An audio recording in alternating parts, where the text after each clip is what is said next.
Olhando para a forma como o Brasil sofreu, como a República Tcheca perdeu para a Coreia do Sul, ou como a Holanda não conseguiu vencer o Japão, fica claro que a Copa do Mundo está seguindo uma direção nova, mais interessante e muito mais imprevisível.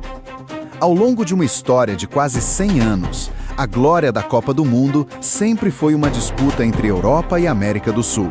Desde o primeiro capítulo, escrito pelo Uruguai, até a dança brilhante da Argentina, a Taça Dourada nunca escapou das fronteiras dessas duas potências. Mas os primeiros amanheceres deste verão norte-americano estão escrevendo um roteiro relativamente diferente. 8 representantes europeus já estrearam e conquistaram apenas 3 vitórias. Um aproveitamento pobre para uma região que se orgulha de ter os campeonatos nacionais mais competitivos do mundo. A Escócia superou o pequeno Haiti pelo placar mínimo. A Suécia venceu a Tunísia por 5-1 e a Alemanha mostrou força ao bater Curaçao por 7-1. Mas a República Tcheca caiu por 1-2 diante da Coreia do Sul. A Bósnia ficou no empate por 1-1 com o Canadá. A Suíça viu o Catar arrancar um ponto nos minutos finais. A Turquia perdeu por 0-2 para uma Austrália extremamente pragmática. E a Holanda precisou aceitar o empate por 2-2 contra o Japão. A instabilidade também apareceu entre os representantes sul-americanos. O Paraguai abriu sua campanha com uma derrota pesada por 1-4 para os Estados Unidos, país sede, em uma partida na qual foi completamente superado em velocidade e resistência física. Logo depois, a expectativa dos torcedores brasileiros, apaixonados pela seleção mais vitoriosa da história do torneio, levou um banho de água fria diante do Marrocos. Os dançarinos do samba só conseguiram empatar por 1-1, em um jogo no qual chegaram a parecer inferiores em alguns momentos. Nas redes sociais, o debate também explodiu diante dessa inversão de valores. Uma conta comentou que muita gente imaginava que, com a expansão para 48 seleções, os grandes times passeariam na fase de grupos. Mas, no fim das contas, são justamente eles que estão sofrendo. Outro comentário, com milhares de interações, dizia que a época em que as seleções menores apenas resistiam caladas chegou ao fim. Basta olhar para a forma como o Marrocos pressionou o Brasil, ou como o Canadá incomodou profundamente a Bósnia. Isso é uma prova de que uma mudança de poder está acontecendo. Mas o que fez os antigos eixos de força do futebol mundial começarem a balançar diante de adversários que, até pouco tempo atrás, eram vistos como azarões? A primeira causa, e também a mais direta, está na dureza do ambiente e nos erros de preparação. A Copa do Mundo de 2026 acontece em um espaço geográfico enorme, com características de clima e altitude que desafiam o sistema respiratório dos atletas. A derrota por 1-2 da República Tcheca para a Coreia do Sul é um exemplo claro dessa falta de cuidado. A equipe da Europa Central entrou no torneio com uma mentalidade antiga, apoiada em um jogo físico, de muito contato, tentando usar o porte dos jogadores para esmagar o adversário. Só que eles não calcularam bem o impacto de atuar em estádios localizados em regiões de altitude, onde o ar rarefeito reduz seriamente a quantidade de oxigênio no sangue e faz os músculos sofrerem mais rapidamente com o acúmulo de ácido lático. Do outro lado, basta observar a preparação científica e cuidadosa dos sul-coreanos. Cientes do desafio da altitude, eles organizaram amistosos no estado de Utah, uma região elevada em relação ao nível do mar, para estimular o corpo a produzir mais glóbulos vermelhos e otimizar a capacidade pulmonar antes da estreia. O resultado apareceu em campo. Os jogadores sul-coreanos conseguiram competir fisicamente e ainda manter alta intensidade durante 90 minutos. A Coreia do Sul teve coragem para propor o jogo, assumiu o controle com 62% de posse de bola e finalizou 15 vezes, o dobro do adversário. Eles criaram pressão suficiente para fazer os jogadores tchecos, normalmente fortes fisicamente, parecerem pesados e desajeitados. Naquele dia, o XG da Coreia do Sul chegou a 2,3, contra apenas 0,8 da República Tcheca. A segunda razão está no desequilíbrio da estrutura do elenco e no desperdício de oportunidades. A Turquia é um exemplo perfeito. A equipe chegou à América do Norte com uma geração considerada a mais forte do grupo, reunindo estrelas que brilham em grandes ligas, como Arda Güler e Hakan Çalhanoğlu. Mesmo assim, a Turquia perdeu por 0-2 para a Austrália, por causa de uma carência fatal no elenco. A ausência de um centroavante verdadeiro, com porte físico ideal para fazer o pivô e gerar pressão dentro da área. É verdade que o futebol moderno é cada vez mais variável, e o centroavante clássico já não é uma obrigação absoluta. Mas o ponto decisivo é que essa lacuna caiu exatamente na armadilha preparada pelo técnico australiano Tony Popovic. O próprio Popovic foi zagueiro e tinha 1,93 m de altura. Por isso, sua mentalidade carrega uma forte marca de defesa sólida, contra-ataque e domínio pelo alto.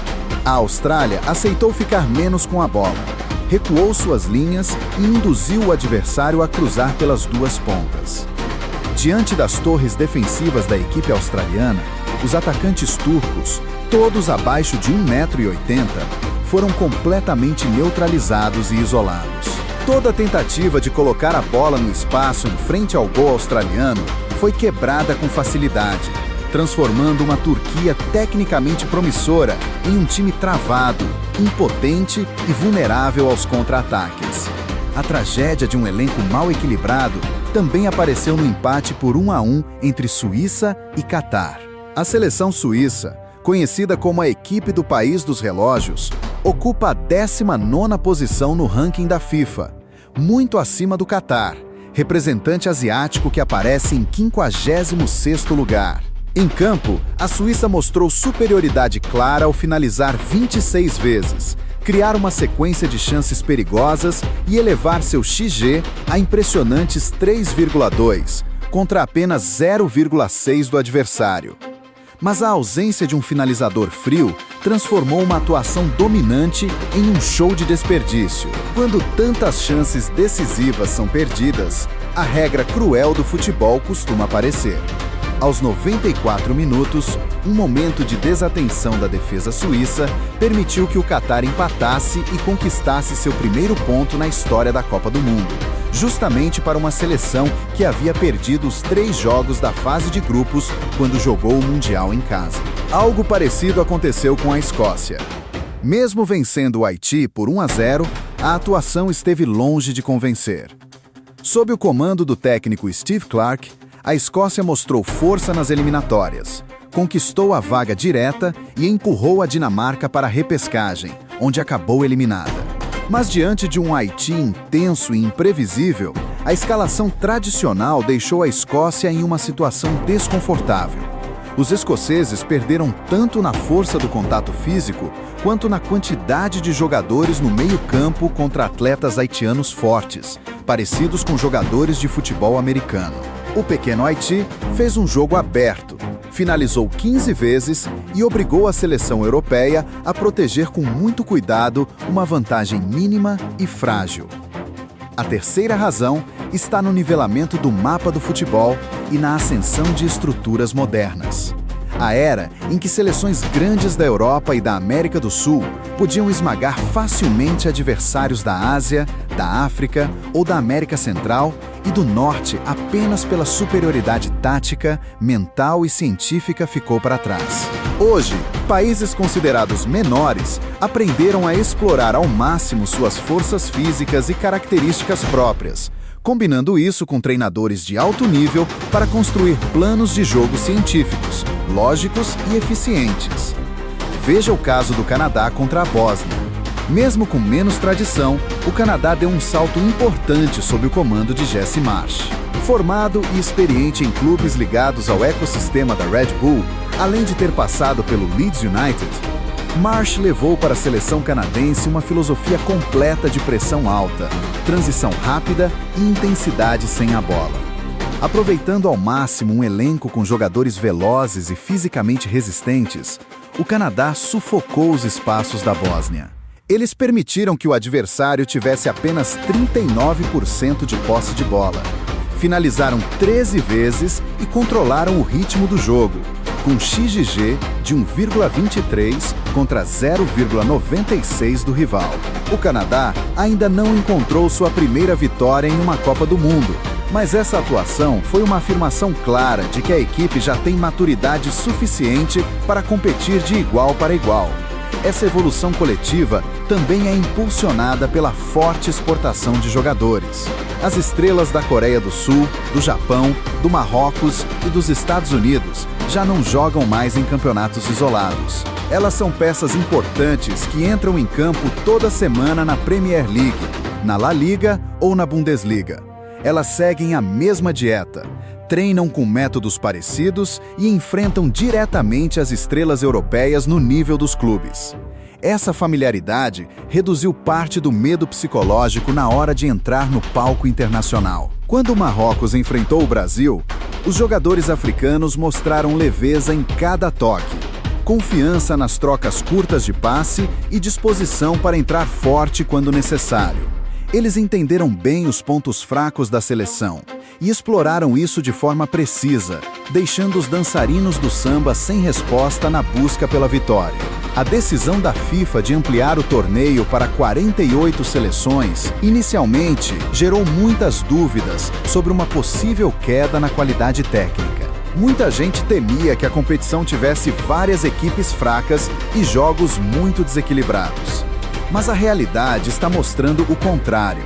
A presença de 9 seleções asiáticas e 10 seleções africanas na fase final criou uma nova onda de energia e uma enorme confiança. Essas seleções realmente não vieram à América do Norte para passear ou apenas ganhar experiência. Elas chegaram com armas bem afiadas, prontas para derrubar qualquer gigante que demonstrar fraqueza. A Copa do Mundo de 2026 ainda está nos primeiros dias e é cedo demais para declarar uma revolução em larga escala. Os verdadeiros favoritos de peso, como Inglaterra, França, Espanha e Argentina, ainda nem abriram suas cortinas. A força desses gigantes pode aparecer em breve. Mesmo assim, os sinais de alerta vindos da Suíça, da República Tcheca, da Turquia e do Brasil na semana de abertura são uma realidade impossível de ignorar. E, ao que tudo indica, o mapa da Copa deste ano já não pertence mais apenas a uma ou duas potências exclusivas.